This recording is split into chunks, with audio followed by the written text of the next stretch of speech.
এবারের বিশ্বকাপের দ্বিতীয় সেমিফাইনালে মুখোমুখি হচ্ছে আর্জেন্টিনা এবং ইংল্যান্ড। এই ম্যাচটা আল্টিমেটলি এই দুই দলের জন্য একটা বিগ ম্যাচ। এই বিগ ম্যাচ শুধুমাত্র সেমিফাইনাল বলে না, এই বিগ ম্যাচ অনেকগুলো কারণে। একটা হচ্ছে এই দুই দলের বিশ্বকাপের শেষ দেখা যেটা ছিল সেটা হচ্ছে 1986 সালে, যেটা আলটিমেটলি ম্যারাডোনার হ্যান্ড অফ গডের যে ব্যাপারটা, যে গোলটা, সেটা কিন্তু সেই ম্যাচে হয়েছে। অ্যান্ড ওই ম্যাচে আলটিমেটলি ইংল্যান্ড হেরে বিদায় নেয়।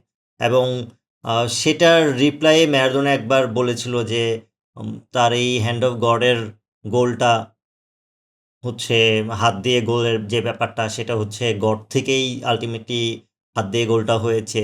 এটা হচ্ছে তাদের জিও পলিটিক্সের একটা অংশ হিসেবেই, যে তাদের যে বাচ্চাদেরকে খুন করা হয়েছে সেটার হাত দিয়ে খুন করা হয়েছে, সেটাই হচ্ছে আম, তারা এভাবেই জিনিসটাকে পোর্ট্রে করেছে, ব্যাপারটা এরকম।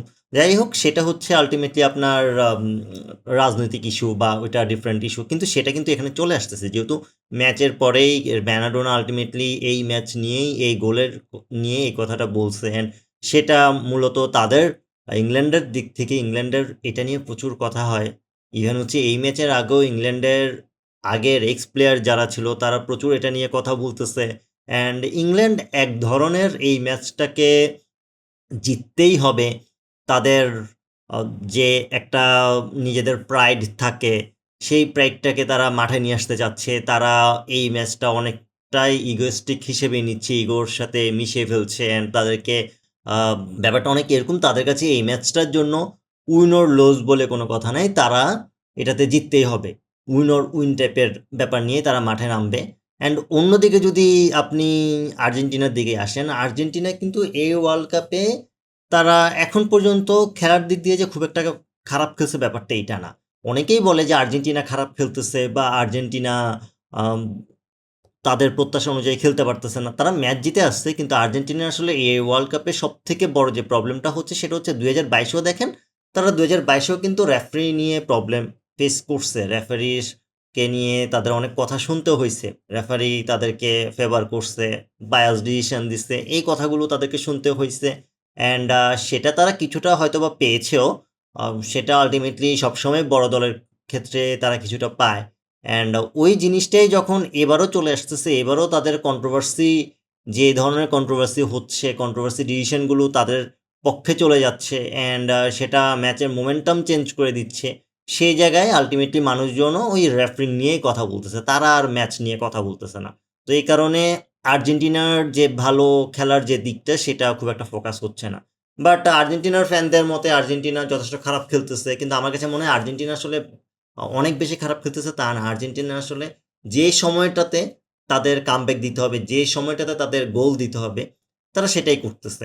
অ্যান্ড আপনি হয়তোবা যেভাবে আশা করতেছেন, লাইক সুইজারল্যান্ডের সাথে ম্যাচটা যদি বলি, আপনি আশা করতেছেন সুইজারল্যান্ডকে 3-0-তে হারিয়ে দিবে, বা ইজিপ্টের সাথে। দেখেন, ইজিপ্টকে আপনারা যদি ছোট করে নেন সেটা আপনাদের ভুল। ইজিপ্ট কিন্তু যথেষ্ট ভালো একটা টিম। তারা যেভাবে বিল্ড আপ করতেছে, আপনি ইন ফিউচার ইজিপ্টকে যদি র‍্যাংকিংয়ের একদম টপ 10 এর মধ্যে দেখেন মরক্কোর মতো, আপনি অবাক হওয়ার কোনো কারণ নেই। ইজিপ্টের একটা সমস্যা হচ্ছে কি, ইজিপ্ট তো মাত্র বিল্ড হচ্ছে। তো বিল্ড হচ্ছে এ কারণে তারা আসলে বড় টিমের এগেইনস্ট এ গোল ধরে রাখতে হয় অনেকক্ষণ। সেটা তারা সম্পূর্ণভাবে পারে না। পারে না দেখেই কিন্তু তারা গ্রুপ পর্বে বেলজিয়ামের সাথে একটা গোল কনসিড করে ফেলে, যেখানে তারা পুরোটা ম্যাচ ভালো খেলছে। তারা আল্টিমেটলি ওন গোল হয়ে তারা কিন্তু ম্যাচটা ড্র হয়ে যায়। এবং তারা আর্জেন্টিনার সাথেও দেখেন, আর্জেন্টিনার সাথে কিন্তু তারা যথেষ্ট ভালো একটা ম্যাচ খেলছে। রেফারিং এর কথা যদি আমি একপাশে রেখে বলি, তারা ম্যাচে ছিল। তারা খুব দারুণ ম্যাচ খেলছে। সেখান থেকে আর্জেন্টিনা যেভাবে কামব্যাক দিছে, সেই কামব্যাকটা আসতেছিল তারাও জানে। অ্যান্ড এইটা মোটামুটি একটা ড্যাম শিওর ছিল যে ৮০ মিনিটের, যখন ৮০ মিনিট হয়ে গেছে প্রায়, তখন থেকে যখন ম্যাচের আর ১০-১৫ মিনিট বাকি, এই ১০-১৫ মিনিটে আপনার যদি ম্যাচের ৫ মিনিট আগেও যদি একটা গোল দিয়ে দেয়, আর্জেন্টিনা পরের গোলটাও ইমিডিয়েট দিয়ে দিবে। অ্যান্ড ওই ভয়টাই কিন্তু ইজিপ্ট পাইছে, অ্যান্ড ওখান থেকে তারা গোল কনসিড করে ম্যাচটা হারে। সো এখানে আপনি আর্জেন্টিনাকে ক্রেডিট দিতে হবে।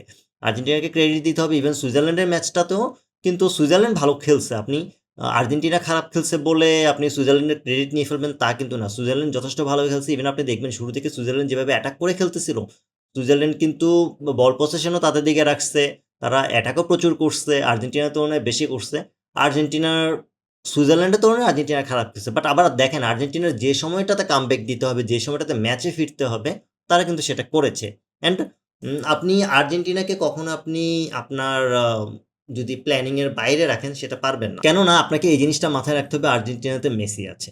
এখন আমি এটা সবসময় বলি যে মেসি যখন খেলে সে অনেক মিস করে, সমস্যা নাই। তাকে আপনি অনেক ধরনের কথা বলতে পারবেন যে সে সব ম্যাচে একই ধরনের পারফরমেন্স দিতে পারে না, সে পেনাল্টি মিস করে, সেগুলো ট্রু। আমি সেগুলো কাউন্ট করেই বলতেছি। আপনি ধরেন মেসি যদি ৯০ মিনিটের মধ্যে ৯০ মিনিটে ধরেন খুবই বাজে খেলছে, একদম সুপার বাজে খেলছে। এক্সট্রা টাইম আপনার হাতে কত মিনিট থাকতেছে? ওই ৬ মিনিট। ৬ মিনিটে তার কিছু স্পট আছে ডি বক্সের আশেপাশ থেকে, তার কিছু ফ্লো আছে।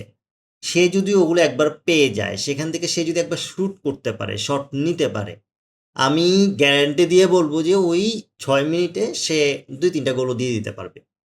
এখন আপনি হয়তোবা এই জিনিসটা আপনি বলতে পারেন যে এটা তো আপনি প্র্যাকটিক্যালি খুব একটা দেখাতে পারবেন না, বা দেখালে ১-২টা ম্যাচ দেখাতে পারবো।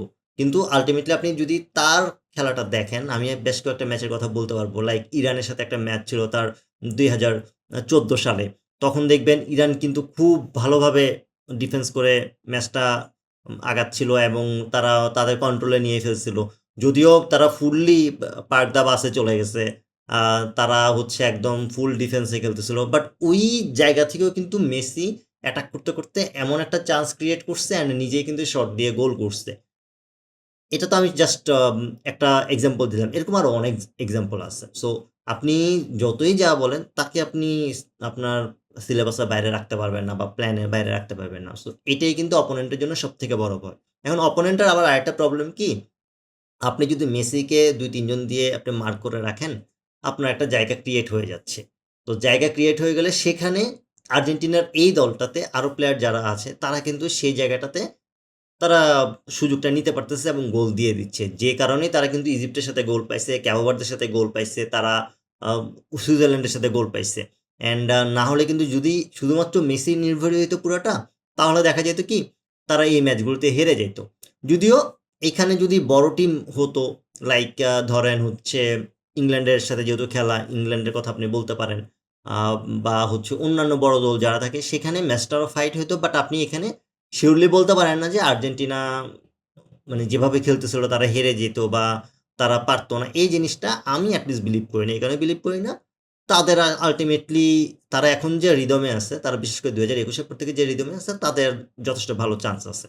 বাট এরপরও আমি এই কথাটা সবসময় বলব রেফারিং নিয়ে ওটা সবাই আল্টিমেটলি আর্জেন্টিনার উপরেই দোষটা দেয়। কিন্তু রেফারিংয়ের এই বছরের রেফারিং খুবই বাজে হচ্ছে। সবথেকে বেশি অধারাবাহিক বলতে হয়। তারা প্রত্যেকটা ম্যাচে একেক ম্যাচে একেক রকমের ডিসিশন নেয়। আর যেটা আপনাকে স্বীকার করতেই হবে। এখন এই কন্ট্রোভার্সি গুলো না হলে আমার মতে আর্জেন্টিনা আরো বেটার একটা প্লেসে থাকতো। মানে ব্যাপারটা এমন যে আর্জেন্টিনা ভালো খেলুক এটা কিন্তু বাংলাদেশের সাপোর্টার যারা আছে তারা অনেকেই চায়। আমি নিজেও কিন্তু আল্টিমেটলি অ্যাজ এ যদি আমি পার্সোনাল অপিনিয়ন দিই, আমি ব্রাজিলের ফ্যান। ব্রাজিলের ফ্যান হলেও আমি এটা স্বীকার করতে হয় যে আর্জেন্টিনা ২১ এর পর থেকে তাদের যে ধরনের পারফরম্যান্স, তারা মোটামুটি তাদের লাকটাও ফেভার করতেছে। কিন্তু তাদের সবথেকে বড় নেগেটিভ সাইডটা হচ্ছে তাদের এই যে রেফারি নিয়ে যে ধরনের কন্ট্রোভার্সি ক্রিয়েট হচ্ছে, এটা তারা আল্টিমেটলি আনলাকিও বলতে হয়, বা এটা আল্টিমেটলি তাদের খেলাটাকে অনেক আ নিচের দিকে নিয়ে যাচ্ছে। কারণ যদি ধরেন এই রেফারিং নিয়ে যদি প্রবলেমটা না থাকতো, আর্জেন্টিনা যে ধরনের খেলা খেলতেছে, যে ধরনের ফোকাস দিচ্ছে খেলায় বা যে ধরনের পারফরম্যান্স দিচ্ছে সেটা দেখতেন আশেপাশে অনেক বেশি কথা হইতো এবং সেটাতেই মানুষজন ফোকাস করতো। বা আর্জেন্টিনার ফ্যানরাও সেটা খুব এনজয় করতে পারতো। আর্জেন্টিনার ফ্যানরা এখন খেলাটা এনজয় করতেছে, কিন্তু তারা যতই বলুক যে রেফারিং নিয়ে তারা এতটা বদার্ড না, কিন্তু দিন শেষে ওইটা ম্যাটার করতেছে। সো এই জায়গা থেকে আমার মনে হয় কন্ট্রোভার্সি গুলো কম হলে আর্জেন্টিনার খেলাটা আরো ভালো হতে পারে। এখন আমি যদি এই যে ইংল্যান্ডের ম্যাচে চলে আসি, ইংল্যান্ডের ম্যাচে দেখবেন ইংল্যান্ড যেভাবে খেলে আসতেছে, আমার কাছে এবারের টুর্নামেন্টে ২ টা দলকে মনে হইছে তারা আল্টিমেটলি শেষ পর্যন্ত ডেডলক ভাঙতে পারতেছে। শক্ত অপোনেন্টের এগেইনস্টে তাদের যত ধরনের প্রবলেম ফেস করতে হয় সেগুলোর পরেও তারা ওই ডেডলক ভেঙে তারা কিন্তু আগাতে পারতেছে। একটা হচ্ছে ফ্রান্স আর একটা হচ্ছে ইংল্যান্ড। ইংল্যান্ডের কথা কেন বললাম দেখেন, ইংল্যান্ড শুরু থেকে তারা ১ম ম্যাচে ক্রোয়েশিয়াকে ফেস করলো। ক্রোয়েশিয়ার সাথে তারা দারুণ একটা ম্যাচ খেলছে। ওই ম্যাচ দেখার পরে যে কেউ বলবে যে ইংল্যান্ড এবার ফাইনাল খেলার মতো একটা দল। সেকেন্ড হচ্ছে তারা ডিআর কঙ্গোর সাথে যেভাবে পিছিয়ে ছিল, পিছিয়ে থাকার পরও কিন্তু তারা যেভাবে ম্যাচে কামব্যাক দিয়েছে, তারা পানামার সাথে কিন্তু খুব একটা ভালো খেলতে পারতেছিল না, কিন্তু তাও আলটিমেটলি তারা ম্যাচের শেষের দিকে যে তারা দারুণ একটা কামব্যাক দিয়ে তারা ম্যাচটা জিতে নিছে। কামব্যাক বলতে তারা সেখানে গোল দিতে পারতেছিল না, দেন একসাথে যে পরপর ২টা গোল দিয়ে তারা ম্যাচে কন্ট্রোল নিয়ে ফেলছে। সেটা কিন্তু শেষের দিকে হইছে। ইভেন তারা মেক্সিকোর সাথে দেখেন, মেক্সিকোর সাথে তাদের একটা প্লেয়ার কিন্তু রেড কার্ড পেয়েছে, সেখান থেকেও তারা ম্যাচটা জিতে নিয়েছে। বেলিংহাম যেভাবে খেলা দিচ্ছে লাস্টের ২টা ম্যাচে, নরওয়ের সাথেও কিন্তু তারা ১ গোলে পিছিয়ে থেকে সেখান থেকে তারা কামব্যাক দিয়েছে। সো ইংল্যান্ড যে ধরনের পারফরমেন্স করতেছে তাদের কনফিডেন্সের অভাব থাকার টোটালি কথা না। কেননা তারা আর্জেন্টিনার থেকে বেটার ফুটবলটা খেলতেছে, এটা আপনাকে স্বীকার করতে হবে। বেটার ফুটবল এই কারণেই খেলতেছে, তাদের ধরুন একটা দলের যেগুলো ফেস করার কথা, লাইক আপনি পিছিয়ে আছেন, গোল কনসিড করতেছেন, সেখান থেকে আপনি ম্যাচে কামব্যাক দিতে হবে। সেটা আপনি শুধু এক ম্যাচে করতেছেন না, সেটা কিন্তু কন্টিনিউয়াসলি তাদের সাথে হইছে। তারা সেটা মেক্সিকোর সাথে করলো, তারা ক্রোয়েশিয়ার সাথে তো শুরু থেকেই তাদের একটা ভালো ফাইট হয়ে তারা ম্যাচটা দারুণভাবে জিতে নেয়। তারা আল্টিমেটলি ডিআর কঙ্গোর সাথেও কিন্তু তারা ম্যাচে কামব্যাক দিয়েই ম্যাচটা জিতেছে।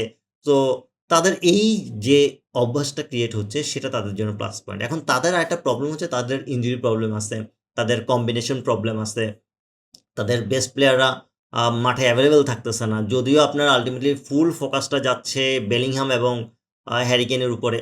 হ্যারি কেন আল্টিমেটলি সে যেভাবে পারফর্ম করতেছে, সে কিন্তু লাস্ট ম্যাচে পারফর্ম করতে পারে নাই নরওয়ের সাথে। সো এই ম্যাচে তার পারফর্ম করার চান্স অনেক হাই। অ্যান্ড বেলিংহাম লাস্টের ২টা ম্যাচ সে যেভাবে খেলতেছে তার উপরে আলাদা একটা নজর থাকবে। অ্যান্ড ইংল্যান্ডের দলের একটা প্লাস পয়েন্ট কি, সবার ফোকাসটা থাকে হ্যারি কেনের উপরে। হ্যারি কেন কেমন খেলতেছে বা সে গোল দিবে, তার উপরে ফোকাস থাকে, তাকে আটকানোর একটা প্ল্যান থাকে। কিন্তু বেলিংহাম মিডফিল্ডার, যেহেতু সে মিডফিল্ড থেকে যেভাবে এসে সে ফোকাসটা নিয়ে ফেলে, বা এই যে স্পেসগুলো থাকে, স্পেসগুলো সে খুব ভালোভাবে চান্স নেয় সেখান থেকে। অ্যান্ড সে ওখানে একটা চান্স পেলেই সেটা সে কাজে লাগায়, তার ফিনিশিংটা ভালো। এটার কারণে ইংল্যান্ডের চান্সটা হাই থাকতেছে। অ্যান্ড এই ম্যাচে যদি আপনি স্ট্র্যাটেজিক্যাল কথা বলেন, সেখানে আর্জেন্টিনার প্রবলেম যেটা হবে, আর্জেন্টিনার মিডফিল্ড নিয়ে প্রবলেম হবে। তার মিডফিল্ডের কারণে তার ডিফেন্সে প্রবলেমটা ক্রিয়েট হচ্ছে, স্পেসগুলো ক্রিয়েট হয়ে যাচ্ছে। অ্যান্ড আর্জেন্টিনার কিন্তু আলটিমেটলি ডিফেন্সে প্রচুর স্পেস ক্রিয়েট হচ্ছে, প্রচুর স্পেস ক্রিয়েট হচ্ছে। অ্যান্ড আর্জেন্টিনা যেই লেভেলের খেলা খেলতেছে, লাইক ধরেন একই রিদমে একই ফ্লোতে খেলে যায় পুরোটা ম্যাচ, লাইক ধরেন ৭০-৮০ মিনিট পর্যন্ত তারা মোটামুটি একই টাইপেরই খেলা খেলে যায়। আর লাস্টে যে তারা একটু বেশি অ্যাটাক দেওয়ার চেষ্টা করে, একদম ফুল অন অ্যাটাকে চলে যায়। সো এগুলোতে যে প্রবলেমটা হয় কি, আর্জেন্টিনার ধরেন অন্যান্য দলের সাথে লাইক ক্যাবো ভার্দে বা হচ্ছে ইজিপ্ট বা হচ্ছে সুইজারল্যান্ড, তারা কিন্তু ইংল্যান্ডের মতো এত টপ নচ খেলে না। আপনি বলতে পারেন ইংল্যান্ডের অনেক ভুল থাকে, ইংল্যান্ডের আমাদের ক্রিকেটের সাউথ আফ্রিকার মতো তাদেরকেও এক ধরনের চোকার্স বলা হয়। তারা আলটিমেটলি কোয়ার্টার ফাইনাল, সেমিফাইনাল এগুলোতে যে তারা উল্টাপাল্টা খেলে ফেলে। কিন্তু এইবারের টিমটা যেভাবে খেলতেছে, আর্জেন্টিনা যদি আগের ম্যাচগুলোর মতো মিস্টেক করে, তাদের আল্টিমেটলি একটা ভালো প্রবলেম ফেস করতে হইতে পারে। আবার আর্জেন্টিনার একটা প্লাস পয়েন্ট কি, আর্জেন্টিনার লাক যথেষ্ট ভালো। আর্জেন্টিনার লাক ২টা কারণে ভালো। একটা হচ্ছে ওদের তো বললামই ২০২১ থেকে তাদের খুব ভালো সময় যাচ্ছে, গোল্ডেন টাইম এটা বলতে হয়। অ্যান্ড তাদের যে প্লেয়াররা তারা কিন্তু শেষ পর্যন্ত আপনার খেলা ছেড়ে দেয় না, তারা শেষ পর্যন্ত তাদের সর্বোচ্চটা দিয়ে চেষ্টা করে। অ্যাজ এ টিম আমার কাছে মনে হয়েছে এইবারে যদি অ্যাজ এ টিম আমি কোনো দলের খেলা যদি বলি যে সব থেকে পারফেক্ট হচ্ছে, সেটা আমি অবশ্যই আর্জেন্টিনাকে রাখবো, ফ্রান্সকে রাখবো, স্পেনকে রাখবো, সাথে ইংল্যান্ডও থাকবে। মানে যে ৪টা দল উঠছে তারাই কিন্তু আলটিমেটলি অ্যাজ এ টিম তারা খুব ভালো ফুটবল খেলতে পারছে। আমি অ্যাজ এ টিম তাদের মধ্যে সেলফিশনেসটা খুবই কম দেখলাম। অ্যান্ড এই ৪টা টিমের মধ্যে সব থেকে একদম আপনার মাঠে খুব বেশি ডেডিকেটেড হয়ে খেলাটা বা অ্যাজ এ টিম নিজেদের সর্বোচ্চ দিয়ে দেওয়াটা, সেটা আমার কাছে মনে হয় আর্জেন্টিনা সব থেকে বেশি। যদিও প্লেয়িং সেট চিন্তা করলে ফ্রান্স সব থেকে এগিয়ে, কিন্তু আর্জেন্টিনার এই প্লাস পয়েন্টটা হচ্ছে তাদের সবগুলো প্লেয়ার, তাদের একটা মাইন্ডসেট ক্রিয়েট হয়ে গেছে যে তারা এই ওয়ার্ল্ড কাপও জিতবে বা এই ওয়ার্ল্ড কাপটাও জিততে হবে, এই ধরনের প্ল্যানিংয়ে আছে বা এই ধরনের চিন্তাতেই তারা থাকতেছে। কিন্তু দেখেন এই ওয়ার্ল্ড কাপের লাস্টের ৩-৪টা ম্যাচ আর্জেন্টিনার থেকে যে ধরনের আশা করা হচ্ছে, তারা সে ধরনের খেলাটা দিতে পারে নাই। কিন্তু আমার কাছে মনে হয় ইংল্যান্ডের সাথে তারা খুব ভালো খেলবে। ভালো খেললেও আল্টিমেটলি ইংল্যান্ডের যে প্রসেসিং, ইংল্যান্ড যেভাবে খেলে আসছে, তারা হয়তোবা ম্যাচটা জিতে নিতে পারে। এখন আমি যদি প্রেডিকশনে আসি, আমার কাছে মনে হয় হয়তোবা আমাদেরকে এরকম বলতে হইতে পারে শেষ পর্যন্ত, আবার নাও হইতে পারে যে এই ম্যাচটা খুব ভালো খেলছে আর্জেন্টিনা কিন্তু জিততে পারেনি। এখন এই প্রেডিকশন দেওয়ার ক্ষেত্রে আমি যদি অনেক ইকুয়েশন চিন্তা করি, আমি যদি দুইজনের খেলা দেখি, আমি অবশ্যই ইংল্যান্ডকে এগিয়ে রাখবো। আমার কাছে মনে হয় ইংল্যান্ড ম্যাচটা 2-1 জিতে যাবে।